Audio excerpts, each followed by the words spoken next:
On Saturday, February the 7th, devastating bushfires, the worst in Australian history, swept through parts of the south-eastern state of Victoria.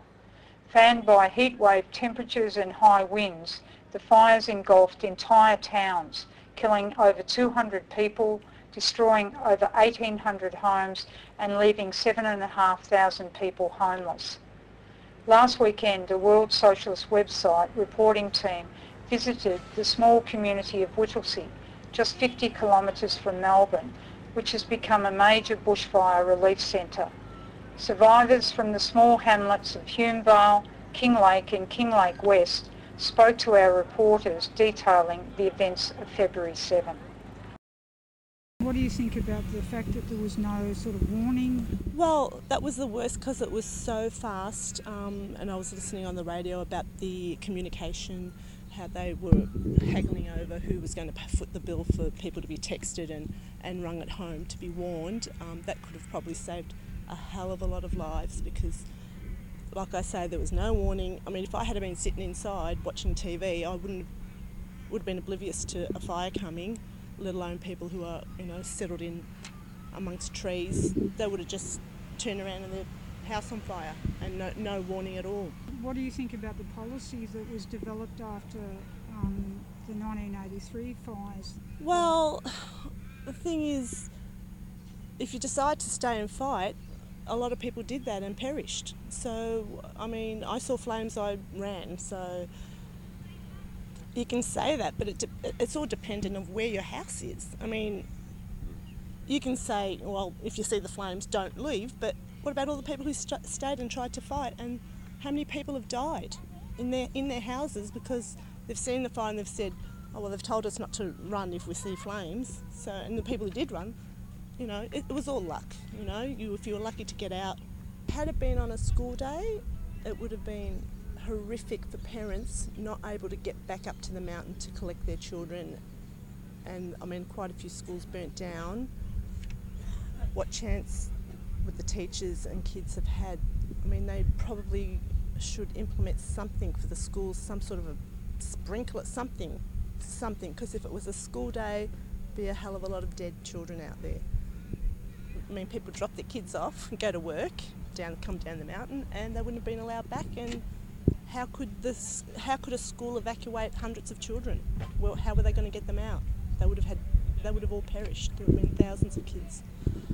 I just hate to think. I think it's disgusting because they knew that Kinglake and other areas were at risk because no back burning. They had expert advice to tell them, we needed to have it done. So what do you think about the sort of policy of stay and fight? Under normal conditions, I was of the mind that I would have stayed to fight had it not been for my wife saying, we've got the children, so I looked after them. But I was of the opinion that it was possible for me to stay and fight. And with our house the way it was, I thought it would be quite strong, the front would go through and you'd get out and put out the fires and you should be right. But, I mean, I don't know what chance I would have had. Our house was very strong. It's still standing as far as the walls, but who knows? I'm just glad we did what we did. What do you think needs to be prepared in the future? Just, in my opinion, I thought about it. All we needed really to know what was happening is just a loud fire siren. I hear them all the time where we're staying in Belgrave now when the CFA head out, but it just doesn't seem to be the system where we are. It would have been good, a loud siren that's when continuous. We can hear what's happening down in the town. It's 2 kilometres from us, but it's direct line of sight from our backyard and we can see what's happening down there. But yeah, early warning would have been good if there was something in place. Our phone lines and power went out quite early while we were still at home, so we were a bit alarmed at that stage. We don't have a mobile there because it doesn't work where our house is. So we were cut off from that respect. For our street, we had a fire guard system, fire tree set up where everyone calls each other. That's where one of our calls came from before that said there's a fire in Kilmore, no immediate threat. That's the message that went around. And they had a barbecue just before Christmas, but we didn't go because we had prior Christmas things to attend, where they keep up to date and they'll planning on buying a scanner to listen to the CFA to know what was happening within our street.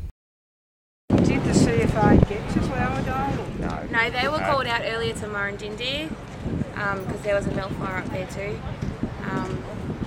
So there was basically no one in Flowerdale to look after it. Like the CFA were out at Murrindindi and it came through so quick, like the CFA wouldn't have even had enough warning to get people out. It was They too probably quick. do need a lot more trucks than just one fire truck in a CFA shed. Oh, no, they don't do backburning. Apparently, they used to a couple of years ago until a few political things Yeah, we happened. got up there. and- Went up yesterday. They've stopped the... Yeah, they haven't been Yeah. backburning for the last, what did you say? We were talking to a lady who's lived there for 30 years or something. She said they haven't backburned for, 15 years or something? Yeah, a few years. There was a lot of fuel in the national park. Yeah, there was. And a better warning system. Because I got told that the CFA siren didn't even go off.